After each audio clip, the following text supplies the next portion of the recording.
بسم الله الرحمن الرحيم. طه ما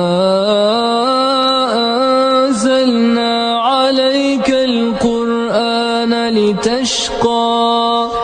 إلا تذكرة لمن يخشى تنزيلا ممن خلق الأرض والسماوات العلى الرحمن على العرش استوى له ما في السماوات وما في الأرض وما بينهما وما تحت الثرى وإن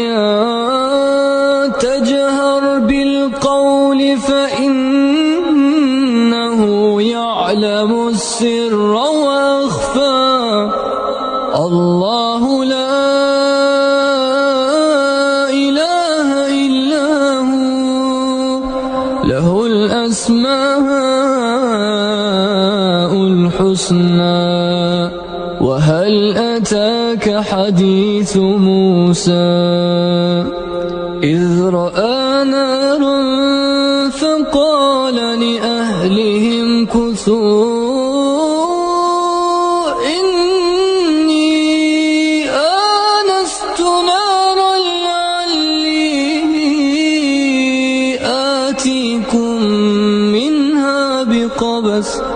لعلي آتيكم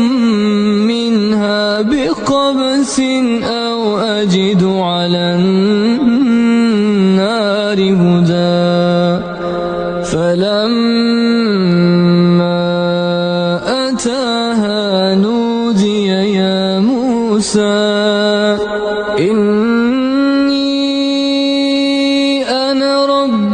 فاخلع عليك إنك